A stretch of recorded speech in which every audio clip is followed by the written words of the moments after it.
GSL Metropolis and IPL, ESL. TSL. Like, what's the difference between all of them? Not. There's not really a difference. Yeah, it normally wouldn't take that long to download, but my internet is really acting up right now. I don't understand why. Yeah. But So this one has the MLG Yeah, Pro one more Circuit game. emblem there on the bottom left. Hey. Yeah, that's pretty important. Yeah, that's. I mean, that could mean the difference between win or loss. Oh, excuse me. That was fun. Alright, I'll go ahead and introduce in the. Well, that's like the 9 o'clock position. We have the teal Zerg Azeroth, or not Azeroth, Arturoth, just Azeroth. taking Azeroth, yeah, taking out our yellow Terran this last match. Why did I think Terran? I was thinking Lemon Drops, but taking out our yellow Protoss Tryface. And let's see if Tryface can bounce back. And well, looks like a Forge Expand this time. yeah, Going yeah. on to the lower ground. Let's see if our yellow Protoss can bounce back and maybe take this game. Maybe take this tournament. Yeah, well, whoever wins this game does take the tournament, seeing as we're using extended series. Why is it extended series? Why not? Why is Why not? That's John Nelson. Yeah. I think John I heard Nelson. that MLG is actually doing away with extended series though for the fall season. Really? What are they switching Yeah. Oh to? my I think- god, maybe my I think it's angry gone. letters to MLG. What are they switching to? Did you watch the last MLG over at Raleigh? They had that really convoluted like dual bracket system. No, I Some didn't. variation of that. Oh yeah. I didn't actually see that. It was incredibly confusing. Wow. Why can't they just have a good, simple format? I don't Because know. they have to be different. Because Halo. Because Halo. Yeah, pretty much. Halo. Pretty much. That Why sounds do they have extended reasonable. series? Oh, because Halo. Okay, what? okay. So this is actually a 1-gate expand. You can see. Oh, that, yeah. Oh, it's a 2-gate expand. It's a 2-gate Two-gate. expand. Wow. There's going to be some serious pressure here, but we'll have to see if Arturoth can actually see that there's 2 gateways and notice that there's 2 gateways and react appropriately. The Overlord is in perfect position to scout that. And actually, I did see. we'll I have to did see see how- him selected. I did see him selected. So.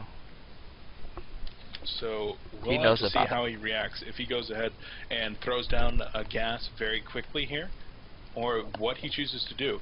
And the hard part about dealing with a 2-gate expand, or even a 1-gate expand, is reacting appropriately to the amount of pressure that they can get out, which is going to be something like 3 Zealots very quickly, and then the possibility for something like a quick 4-gate after Nexus, and reacting appropriately without overcommitting and allowing your opponent to eco up behind it.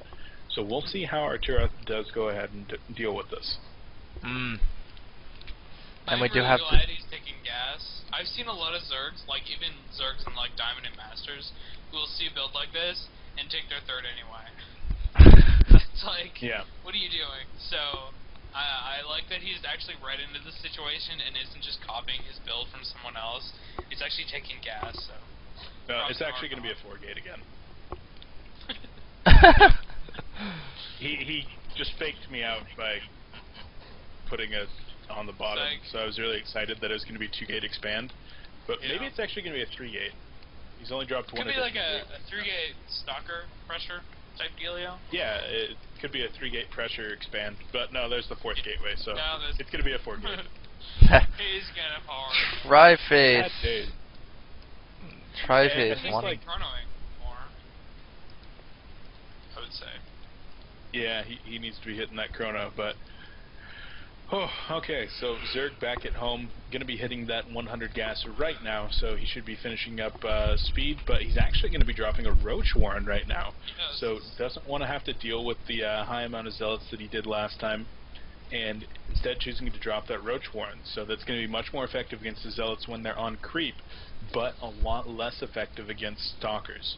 So unless he gets speed, he could be very susceptible to heavy Stalker play, but off of only 1 gas right now, the amount of Stalkers that are going to be produced, very, very low. So this is actually the proper decision with that Roach Warren, seeing that his opponent's only on 1 gas.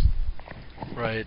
Now, I do like the fact that that forward pylon, the positioning of it, and the fact that it is already down is really nice here. We do have a spine going up for Art, but really, the thing about 4Gate is the moment those roaches are out, I mean, you can pretty much just defend it.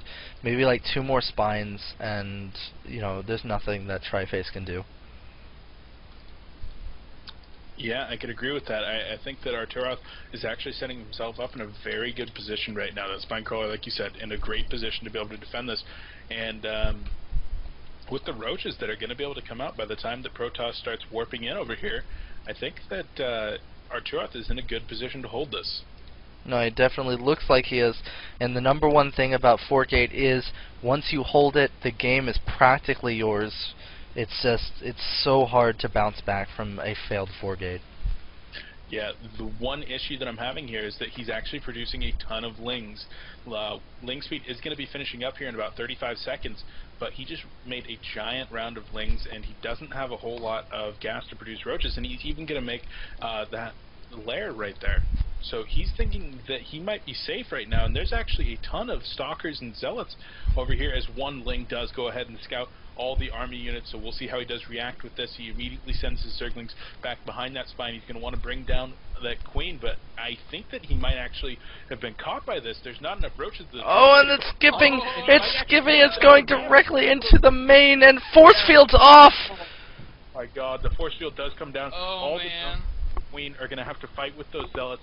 Either way you look at it, there's going to be a ton of losses right here. Unfortunately, that sentry only has energy for one more force field. He actually doesn't even have enough energy for one more force field right now. The drones are going to get us around on that, but the stalkers and the zealots that are already up there are going to do a ton of damage. But the Protoss player has not continued warping in. He's so focused on micro right now that he's not warping in at all, and all of these stalkers are actually going to get cleaned up by the drones, the lings, and the queens. Oh, but 4 zealots did just get warped in. I don't think that it's really it's not much at all. 4 zealots, and they're going to make their way up into the main, but I think he has done some damage, and it's not like this was a failed 4-gate, but he was not able to kill his opponent. I would say that... Oof. Well, he's expanding behind it, so he's not going to continue with this. That's the one good thing. He knows that he's not going to be able to put any further pressure. He knows that there's 3 spine callers there. He killed a ton of drones. If we take a look at that right there, he did kill 12 drones during that time. But his opponent is actually already on lair tech, already still mining off of those double gases, and he's going to be able to repopulate his econ pretty safely now, knowing that his opponent's attack is over for the time being after cleaning up that proxy pile. Oh, and we do have lings making their way across the map. But let's see if we see the same. If we saw the same thing last game. No, it looks like this is perfectly walled off, and those lings are not getting in. Definitely going to make their way over to the destructible.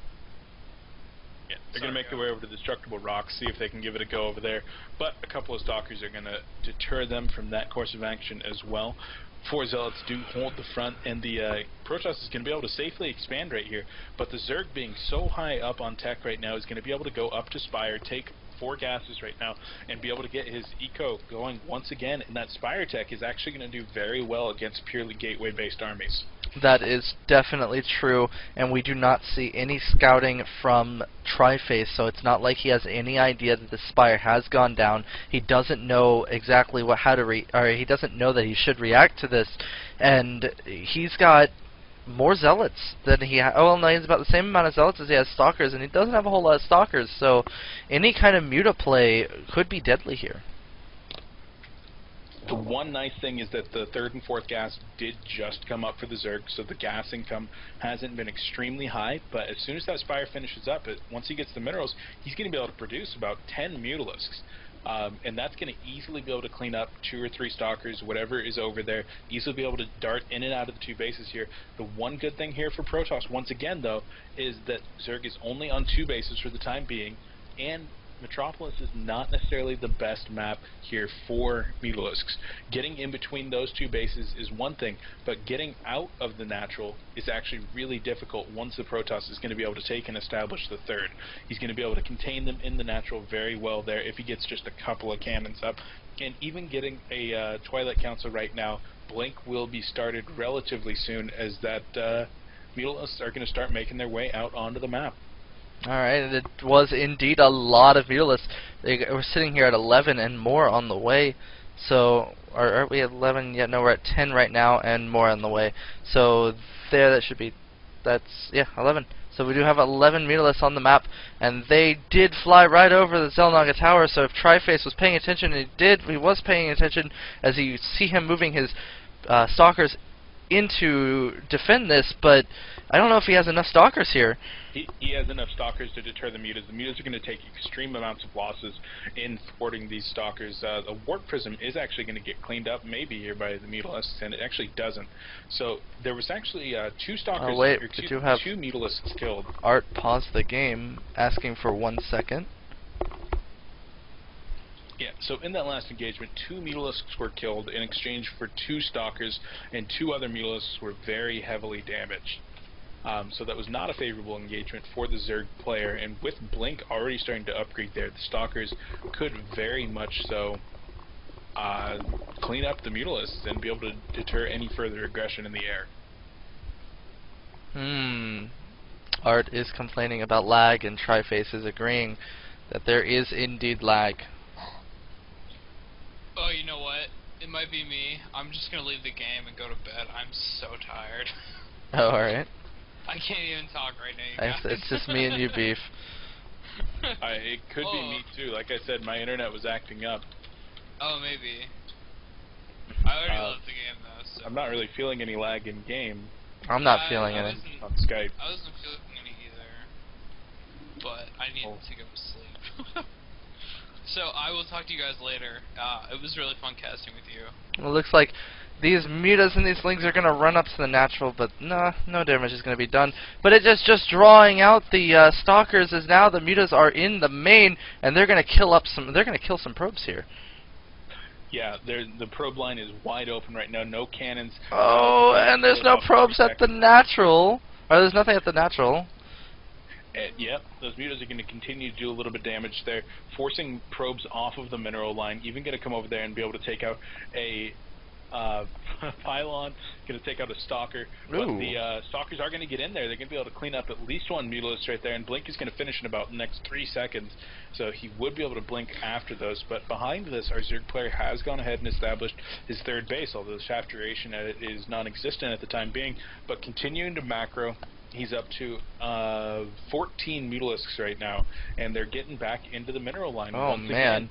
And there are more Mutalisks up here for the Zerg, for Art, as he's moving more Mutalisks at the natural. He's really trying to get in with the Lings more so than anything. Maybe he's trying to draw out these Stalkers just so that make the Protoss deal with 2 things at one time. You know, and I hate to interrupt you, but the Zerg has actually broken through the natural. All 4 of those Zealots were killed, and now if those Zerglings are in the bases here, this Nexus is actually forfeit. There's pretty much no way that the Protoss player is going to be able to save that. Down to only 22 drones, and he's going to lose this Nexus unless he's able to make some kind of a miracle happen. Oh, well, there was actually a Zealot warp-in at the main while this was going on, but that was cleaned up nicely by the Mutas that were already there, and it looks like the Zerg is going to go after the Warp Gate for some reason, but then he's going to turn around and attack these Stalkers. If he can kill all of these Stalkers, then this is pretty much GG for Tryface. Yeah, 22 supplied right now to 85. Our Zerg player on 3 bases is looking absolutely dominant against our 1-base Protoss. And there's the GG. Tryface concedes. Arturoth coming back up from the loser's bracket is able to bring it home. That Cinderella story, getting knocked out in round 3 and not dropping a game all the way back up to beat the guy that sent him down in the first place and take it home. Alright. And well played coming out from both players, and there it goes. You saw it here, folks. The winner of the IvD Yogi Time number 27 tournament, Arturoth. It was a very good game. Very good display from all of our players involved today. It was a great time casting with Jamil and with yourself, Rob. I appreciate it. Mm-hmm. Oh, wait.